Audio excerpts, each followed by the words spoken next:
पे मैं आज बताऊंगा कि पीएचपी के माध्यम से आप किस प्रकार से फ़ोल्डर्स को क्रिएट कर पाओगे और उसे कैसे डिलीट कर पाओगे। ठीक है? सो आप देखिए मैं कैसे फ़ोल्डर्स को डिलीट करूँगा और कैसे क्रिएट करूँगा।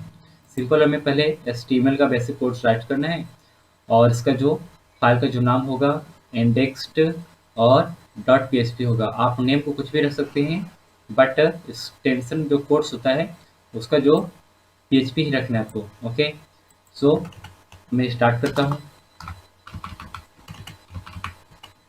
यहाँ पे मैं बेसिक कोड्स इसको मैं सेंटर में रखने वाला हूँ हेडिंग को, और मैं सेंटर टैग को स्टार्ट किया और इससे यहाँ पे क्या करूँगा, लिखता हूँ h1 के माध्यम से फोल्डर्स क्रिएटेड एंड डिलीट। ठीक है ना? मैं यहाँ पे ये काम करने वाला हूँ कि पहले मैं फोल्डर्स को क्रिएट करके दिखाऊंगा और वही फोल्डर्स को मैं डिलीट करके दिखाऊंगा। सो यहाँ पे फॉर्म टैग को स्टार्ट से फॉर्म टैग जो होता है, और मैंने इसका जो मेथड है पीएचपी में मेथड्स होता है, और मैं मेथड में पास करूँगा पोस्ट।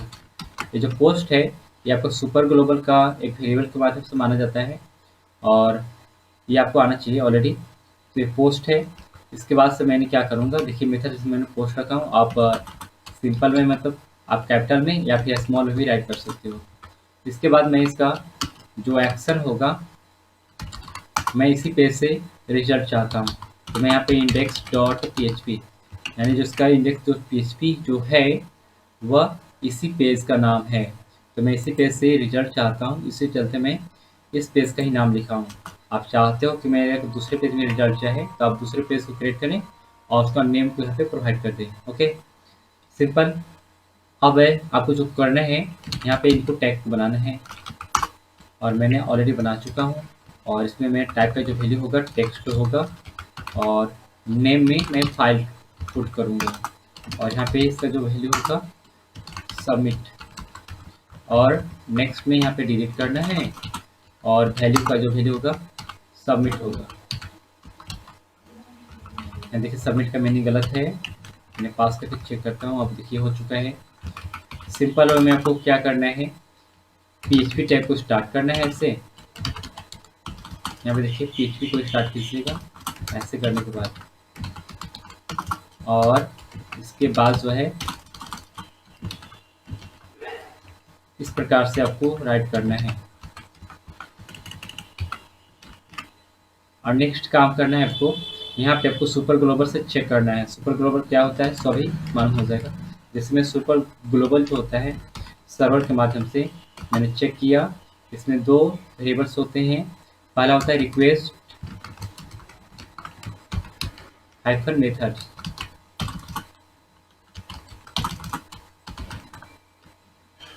ओके हो चुका है। और मैं यहाँ पे पास करूँगा क्या रिक्वेस्ट मेथड पोस्ट के बराबर है या नहीं। मैं यहाँ पे देखिए ऑलरेडी पोस्ट टाइप किया हूँ, मैं चेक कर रहा हूँ पोस्ट के इक्वल है या नहीं है। अगर पोस्ट होगा तो यहाँ पे रिजल्ट इफ के अंदर काम करना चाहिए, तो मैं इफ में पास करता हूँ। क्या पास करूँगा, सो देखिए इफ से पहले मैं एक यहाँ पे एक फंक्शन को डिफाइन करूँगा वेरिएबल के रूप में। सो मैं वेरिएबल रखता हूँ फोल्डर नेम, ओके, और यहाँ पे मैं इक्वल दूंगा, और फोल्डर नेम के माध्यम से यहाँ पे देखिए जो पोस्ट हो रहा है इसका वैल्यू, जो पोस्ट के माध्यम से यहाँ पे देखिए नेम का जो वैल्यू है आप देख सकते हैं इनपुट में टाइप का वैल्यू टेक्स्ट है और नेम का जो वैल्यू है फाइल है। तो आपको पोस्ट में डिफाइन करना होगा फाइल को। सो मैं यहाँ पोस्ट डिफाइन करता हूँ, यहाँ पे ऐसे स्टार्ट कीजिएगा और ऐसे पोस्ट को वेरिएबल यहाँ पर टाइप कीजिए। तो यहाँ पे देखिए जो फाइल का नाम होगा यानी कि जो नेम एक्सप्रेशन होगा फाइल है, यहाँ पे फाइल को टाइप करूँगा। कंफर्म रेडी हो चुका है। अब मैं कंडीशन पास करूँगा इफ के माध्यम से। क्या होगा कंडीशन, सो देखें सिंपल। आप देखिए यहाँ पे क्या है ऐसे, ये जो है आपका फोल्डर से इसमें आपका क्या आ रहा है, इसमें आपका फाइल्स आ रहा है, मतलब यानी कि जो फाइल का जो नेम है वो आ रहा है। और मैं इफ में पास करूँगा, सो क्या पास करूँ, सो देखिए इफ में सिंपल मैं पास जो करने वाला हूँ आपका MKDIR। ये क्या करता है, यह एक ऐसा मेथड है जिसके माध्यम से आप फ़ोल्डर्स को क्रिएट कर पाओगे। ठीक है? तो हमें किस फ़ोल्डर में इसमें क्रिएट करना है, तो मैं क्या करूँगा, इसे कॉपी करूँगा और यहाँ पे डिफ़ाइन करूँगा। देखिए मैं कैसे डिफ़ाइन करता हूँ। ऐसे टाइप किया और देखिए इसमें आ रहा है फाइल का नाम, और mkdir क्या करेगा, ये जो है इसमें हमको चाहिए तो ये जो पैरे यहाँ पे देखिए जो यहाँ पे टेक्स्ट दिख रहा है इसमें उसको पेस्ट कर दीजिए। मैंने पेस्ट कर दिया फाइनल। अब यहाँ पे चेक करता हूँ, क्या चेक करूँ, सो देखिए मैं इको से लिखूँगा अगर यह फोल्डर क्रिएट होगा तो यहाँ पे लिख दूंगा मैं this folder is created. Okay, और यहाँ पे देखिए इको से जो हमने पास किया दिस का मीनिंग गलत था, और इसके बाद आपको एल्स में डिफाइन करना है। इससे सिंपल इसके उल्टा डिफाइन कर दो। मैं यहाँ पे डिफाइन करने वाला हूँ not created, not created. Okay final. अब चेक करना है आपको, कैसे चेक होगा उससे देखिए। सिंपल वे में आपको ऐसे डायरेक्ट किसी को रन नहीं होगा, आपको क्या करना होगा, ब्राउज़र में ओपन करना होगा। ब्राउज़र में ओपन करने के लिए क्या करते हैं, देखिए चलते हैं ब्राउज़र में, और यहाँ पे देखिए मैं न्यू टैब लेता हूँ और यहाँ पे लोकल होस्ट पास करना, लोकल होस्ट, और एक PHP के अंदर है, PHP के नाम से फोल्डर है, और मैं यहाँ पे पास करता हूँ index.php, पास किया और इंटर किया। अब देखो यहाँ पे फोल्डर्स क्रिएटेड एंड डिलीट्स, मैं अभी पहले क्रिएट कर रहा हूँ उसके बाद डिलीट करके दिखाऊंगा। यहाँ पे मैं अमन अमन अमन के माध्यम से मैं चाहता हूँ कि कैपिटल ना हो, स्मॉल हो। अमन के माध्यम से मैं फोल्डर को क्रिएट कर रहा हूँ। देखिए सबमिट में क्लिक करूँगा, दिस इज क्रिएटेड। यहाँ पे जिस जो मैसेज है मैं this folder is created, this folder is created, अच्छा सब दिखेगा। अभी देखिए यहाँ पे कुछ एरर आ रहा है, मैं फिर से लोड करता हूँ, एक सही हो जाएगा। अगर ऐसे नहीं होता है तो फिर से लिखिए आंसू के माध्यम से मैं एक फोल्डर को डिलीट करता हूँ, मतलब सॉरी क्रिएट करता हूँ। देखिए क्रिएटेड हो गया है। अगर मैं इसी नाम से फिर से करूँ क्रिएट तो ये क्रिएट नहीं होगा। जैसे कि मैं क्रिएट करता हूँ अमन के माध्यम से, लिखता हूँ अमन, ठीक है। अब यहाँ पे क्या लिखता है, नॉट क्रिएटेड, दिख रहा है ना यहाँ पे। इस वैल्यू को देखिए, यहाँ पे इसको छोड़ दीजिए। PHP क्या करता है ना, इसे कुछ एरर बताता है, इसको भी फोकस नहीं करना आपको, ये आगे बताया जाएगा आपको। क्या लिखता है, नॉट क्रिएटेड, क्योंकि एक फाइल जब क्रिएट हो जाएगा उसी नाम से तो दूसरा फाइल उसी नाम से क्रिएट नहीं होगा। आप चाहते हो कि इसको मैं डिलीट करूँ।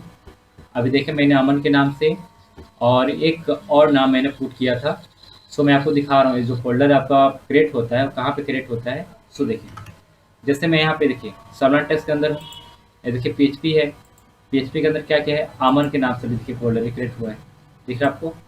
ये देखिए अमन के नाम से यहाँ पे क्रिएट हुआ है, आप देख सकते हो। और यहाँ पे आंसू, मनदीप, बहुत सारे के नाम से यहाँ पे है। और इसी प्रकार से मैं इन सारे को अगर डिलीट करना चाहूँ तो डिलीट भी हो जाएगा, बट कैसे। सो देखिए सिंपल, कुछ नहीं करना आपको। जहाँ पे mkdir था वहाँ पे आपको क्या लगाना है, रिमूव डायरेक्टरी, RK को रिमूव कर देना है, ठीक है ना, RMDR होगा ना। इसके बाद आपको मैसेज को चेंज कर देना है। मैं लिखता हूँ दिस फोल्डर इज क्रिएटेड की जगह पर डिलीटेड लिखता हूँ, डिलीटेड, ओके। और यहाँ पे लिखूंगा not found, this folder is not found, okay okay, done हो चुका है। अब मैं क्या करूँगा यहाँ पे, अभी देखिए पे मैसेज ऑलरेडी आ रहा है, बट यहाँ पे मैं अमन पास किया और सबमिट किया, लिखता है फोल्डर इज नॉट फाउंड। अब मैं दूसरे के नाम से देखिए, अभी दो फोल्डर है, मैं राधा, यहाँ पे देखिए राधा है, राधिका है या आंसू है। मैं इसको करता हूँ, मैं आंसू, और इसे सबमिट करता हूँ। देखिए दिस फोल्डर इज डिलीटेड, मैं राधा पास करता हूँ।